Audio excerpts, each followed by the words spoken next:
A finales del siglo XIX, en el corazón de la España vaciada, yacía el olvidado pueblo de San Adrián del Valle. Este asentamiento, escondido entre colinas escarpadas y caminos sinuosos, había sido próspero en otros tiempos gracias a su agricultura y comercio, pero ahora languidecía en la soledad. Sus calles de piedra estaban desiertas, las casas de adobe se desmoronaban, y la única taberna, el Cántaro, era el lugar donde los pocos habitantes restantes se reunían para hablar en susurros sobre tiempos mejores y rumores inquietantes. La familia Ortega, recién llegada desde Valladolid, había comprado a bajo costo una finca abandonada en las afueras del pueblo. A pesar de las advertencias de los ancianos de la aldea sobre el mal del valle, los Ortega, buscando escapar de la opresión de la ciudad, decidieron asentarse allí. Don Ernesto Ortega, un comerciante venido a menos, vio en la finca una oportunidad para redimirse. Su esposa, Rosario, más espiritual y supersticiosa, se mostraba reticente, pero no podía negar el entusiasmo de su marido y la ilusión de sus hijos, Teresa, de 12 años, y el pequeño Tomás, de 8. La finca, conocida como la Casona del Olmo, era un lugar imponente. Aunque en ruinas, aún conservaba cierto aire de grandeza. Una hilera de olmos conducía a la entrada principal, y una cruz de hierro oxidado coronaba el pórtico, algo que Rosario consideró una señal de protección divina. Sin embargo, dentro de la casa, el ambiente era opresivo. Los techos altos parecían devorar los sonidos, y el eco de los pasos resonaba como si alguien más caminara siempre detrás. La primera semana en San Adrián fue tranquila, aunque no exenta de peculiaridades.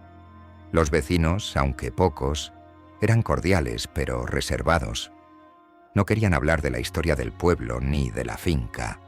Ernesto, pragmático, atribuía el mutismo a supersticiones rurales, pero Rosario comenzó a notar detalles inquietantes, extrañas marcas talladas en los marcos de las puertas de la casa, que parecían antiguas runas, huellas en la tierra húmeda del patio trasero, que no coincidían con las de ningún miembro de la familia, y una vieja campana en la torre de la casona, que sonaba por las noches sin que nadie la tocara.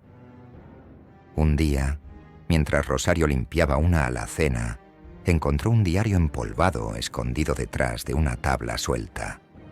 El diario pertenecía a una mujer llamada Eugenia, quien había vivido en la finca décadas atrás. Las primeras páginas relataban la vida cotidiana de la familia anterior, cosechas, festividades y anécdotas sobre el ganado. Sin embargo, las entradas posteriores cambiaban de tono, describiendo eventos perturbadores, desapariciones de animales, luces extrañas en el bosque y susurros que parecían provenir de las paredes. Rosario decidió no compartir lo encontrado con Ernesto, temerosa de sus burlas. Sin embargo, cuando Teresa encontró un colgante de plata enterrado en el jardín con un extraño símbolo grabado, Rosario sintió un escalofrío. La misma marca estaba dibujada repetidamente en las últimas páginas del diario, acompañada por la frase: «El espíritu del valle reclama su deuda». Una noche, mientras la familia dormía, Tomás comenzó a gritar. Ernesto corrió a su cuarto y lo encontró sentado en la cama, temblando. El niño dijo que había visto una figura alta y delgada junto a la ventana. Ernesto, aunque inquieto, aseguró a su hijo que solo era una pesadilla, pero cuando revisó la ventana, encontró la cerradura rota y marcas de uñas en la madera, como si algo hubiese intentado entrar.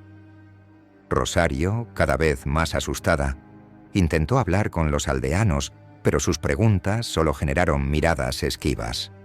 Una anciana finalmente accedió a hablarle. «Ustedes no deberían estar allí», le dijo. Según la mujer, la finca estaba maldita desde hacía generaciones. En el siglo XVII, durante una plaga que arrasó con la región, los habitantes del pueblo habían comenzado a sacrificar animales en el valle para apaciguar a un espíritu que, según creían, traía la enfermedad.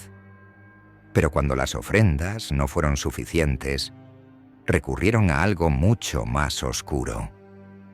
Rosario no quería creer en tales historias, pero los sucesos en la casona se volvían más inquietantes.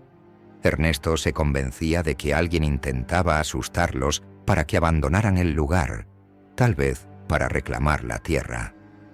Decidió quedarse despierto una noche, armado con un rifle, esperando atrapar al culpable. Pero lo que encontró desafiaría cualquier explicación lógica. Esa noche, el aire frío de la montaña parecía aún más denso, casi como si la atmósfera misma estuviera cargada de algo pesado e invisible.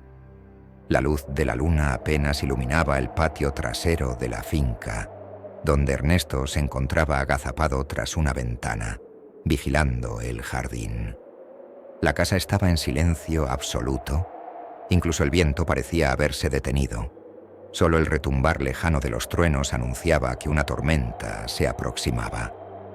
Ernesto, apretando el rifle en sus manos, esperaba pacientemente a que el viento se alzara, a que los ruidos nocturnos regresaran, pero lo que ocurrió fue mucho más allá de lo que él hubiera imaginado.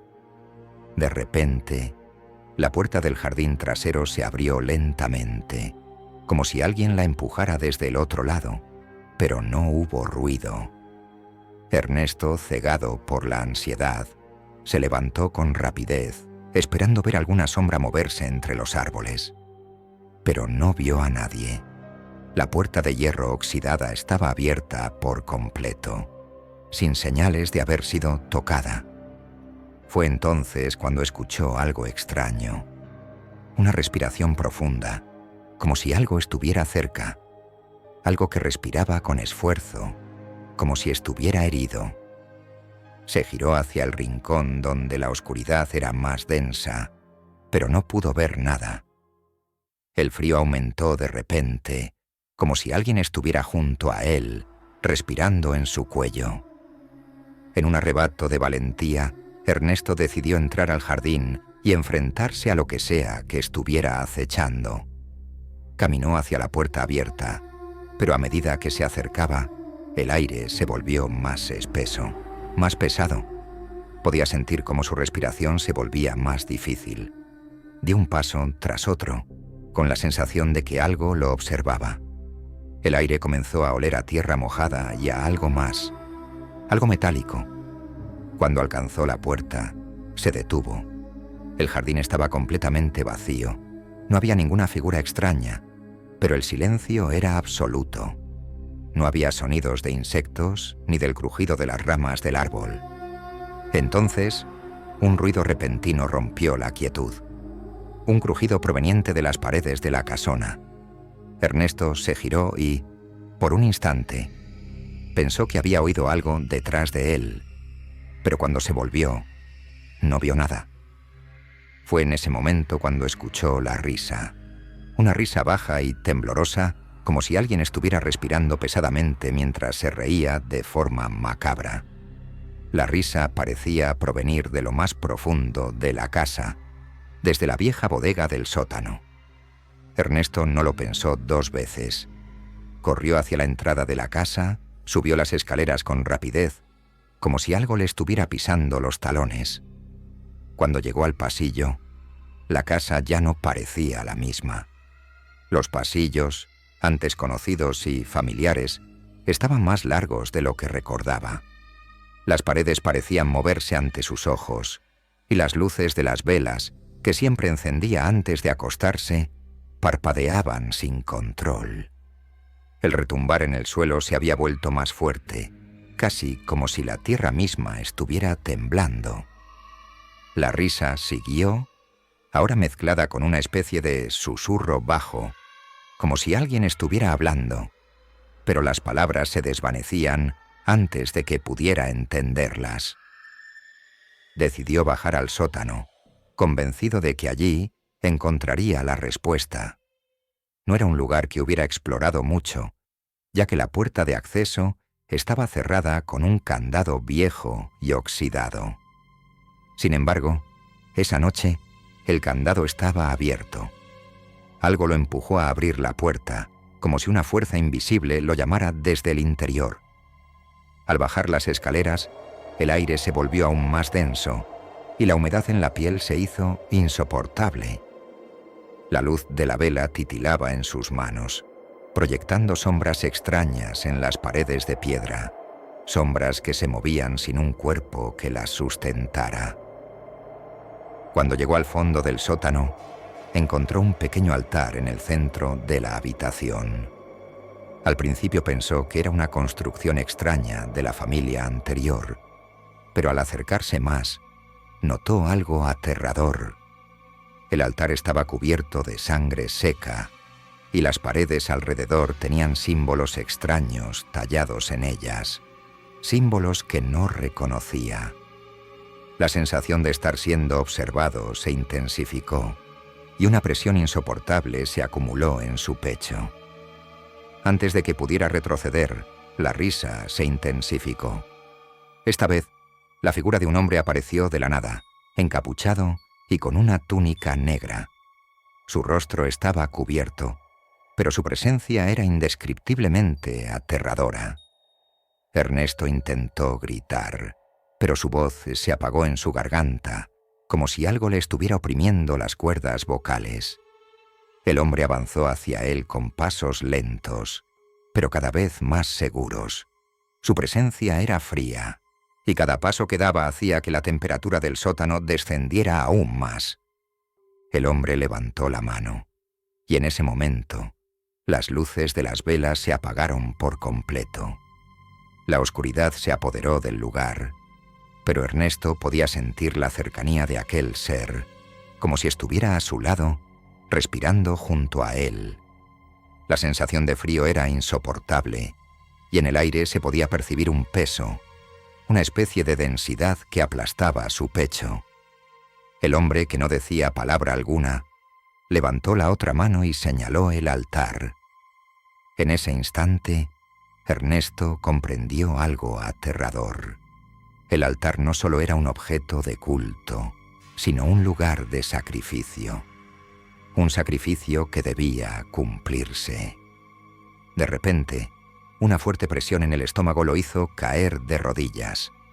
En la oscuridad, pudo escuchar cómo algo se arrastraba por el suelo hacia él, pero no pudo mover los brazos ni las piernas.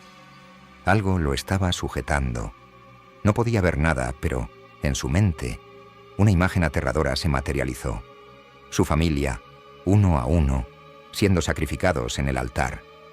La visión de su esposa y sus hijos, derramando sangre, lo hizo gritar de horror, pero su voz nunca salió. La oscuridad lo envolvió por completo. La figura encapuchada susurró algo en su oído, pero las palabras eran ininteligibles. Entonces, una luz cegadora explotó en el sótano y Ernesto se desmayó. Ernesto despertó en un lugar extraño. El aire era fresco y podía sentir el suelo bajo sus manos, duro y frío, como si estuviera en la superficie de una montaña. Su cuerpo estaba cubierto de barro y el sol comenzaba a elevarse lentamente en el horizonte. Pero algo no estaba bien. La sensación de desorientación lo embargó y por un momento creyó que había estado soñando. Sin embargo, la sensación de la noche anterior, la oscuridad opresiva y la figura encapuchada lo seguían como un eco en su mente. Los recuerdos no encajaban del todo, pero un sentimiento de miedo persistente lo mantenía alerta. Intentó levantarse, pero su cuerpo estaba demasiado adolorido. Miró a su alrededor y lo primero que vio fue el paisaje montañoso. No estaba en el sótano, no estaba en la casa. Era como si todo el mundo hubiera cambiado, como si la realidad misma hubiera mutado durante la noche. Pero lo peor no era eso. Lo peor era la sensación de que algo estaba observando desde las sombras. Comenzó a caminar, buscando algún signo de vida, alguna explicación a lo que había sucedido. Sin embargo, mientras avanzaba, algo extraño comenzó a suceder. El paisaje a su alrededor parecía distorsionarse, como si las montañas, los árboles y las rocas estuvieran vacilando, cambiando su forma en el aire. De pronto, Ernesto tropezó y cayó de rodillas sobre el suelo, mirando fijamente una figura que se materializó frente a él. Era la misma figura encapuchada, la misma presencia que había sentido la noche anterior. Pero esta vez no estaba en la oscuridad. Esta vez se encontraba allí, de pie frente a él, como una manifestación de algo mucho más profundo y aterrador. La túnica negra ondeaba con el viento, y sus ojos, vacíos y oscuros, parecían ver más allá de su alma. La figura no habló, pero su presencia era más aterradora que nunca. Un pesado silencio envolvía el aire, y la sensación de terror creció con cada segundo que pasaba. «¿Quién eres?», consiguió preguntar Ernesto, su voz temblando de miedo, pero la figura no respondió. En su lugar, la figura levantó lentamente una mano, señalando hacia un lugar distante, más allá de las montañas, hacia el horizonte. Ernesto, paralizado, siguió su mirada y lo que vio le heló la sangre. A lo lejos, más allá de las montañas, la misma casa que había abandonado estaba ahora erguida sobre un acantilado, pero había algo diferente. Las paredes parecían desgarradas, como si algo hubiera hecho estragos en ellas. La casa no estaba sola. Podía ver figuras oscuras rodeándola, sombras que caminaban de un lado a otro, como si estuvieran esperando algo o a alguien. Pero no eran humanos, no eran personas. Las figuras se desvanecían y reaparecían, distorsionándose a medida que se movían, y lo que más aterraba a Ernesto era la sensación de que estas sombras lo reconocían, como si él fuera el centro de alguna clase de ritual que ya había comenzado mucho antes de su llegada. En ese momento, una gran explosión de dolor recorrió su cabeza, como si algo lo estuviera aplastando desde dentro. Los recuerdos, las visiones y las imágenes de aquella noche, que hasta entonces no podían encajar, comenzaron a inundar su mente. Recordó la figura encapuchada, el altar cubierto de sangre, el sacrificio que había sido preparado para él. Recordó cómo, antes de perder la conciencia, había visto una serie de símbolos antiguos grabados en las paredes del sótano, símbolos que representaban un pacto con fuerzas oscuras, entidades de la montaña que se alimentaban de la desesperación humana. «¿Qué quieres de mí?», gritó Ernesto, sintiendo cómo su corazón latía con furia en su pecho, pero la figura no respondió. En cambio, lo que sucedió a continuación fue aún más aterrador. La figura comenzó a desvanecerse lentamente, como si se fundiera con el aire, pero no desapareció por completo. En su lugar, apareció una sombra mucho más grande, una forma etérea que parecía engullir todo a su alrededor. La oscuridad que emanaba de ella era palpable, como si estuviera absorbiendo toda la luz, todo el color del mundo, dejando solo un vacío absoluto. Ernesto intentó retroceder, pero sus piernas no respondían. Se sentía atrapado, como si el aire estuviera atrapándolo, como si la misma tierra bajo sus pies lo estuviera reteniendo. Los árboles, las montañas, el suelo, todo parecía moverse, distorsionándose ante sus ojos. La sombra creció, envolviendo todo a su alrededor. Lo que antes era un paisaje familiar se convirtió en un laberinto oscuro, y las sombras comenzaron a acercarse a él, deslizándose por el suelo y por las paredes invisibles del espacio. No sabía si aún estaba soñando, o si todo lo que había vivido en esas horas era una manifestación de algo mucho más antiguo y profundo. Finalmente, con una fuerza sobrenatural, la sombra se abalanzó sobre él. Una presión insoportable lo aplastó, y en ese mismo momento Ernesto gritó. El grito de su alma, el grito de la desesperación, resonó en las montañas. Fue un grito que nunca se oyó. Una llamada al abismo que se tragó todo a su paso. Ernesto desapareció, y la sombra se desvaneció con él, llevándose sus recuerdos, su vida y cualquier esperanza de salvación. La casa, desde el acantilado, observaba en silencio, con sus paredes destrozadas y sus ventanas vacías. El sacrificio estaba completo, y el antiguo pacto había sido cumplido. Años después, la casa permanecería deshabitada, como una advertencia olvidada para aquellos que se atrevieran a acercarse. Nadie recordaría a Ernesto, pero la montaña seguiría guardando su secreto. En las noches más oscuras, aquellos que se atrevieran a caminar cerca del lugar podrían escuchar un susurro en el viento, el suspiro de alguien que alguna vez intentó escapar, pero que nunca lo logró. El pacto había sido sellado y la oscuridad continuaba gobernando.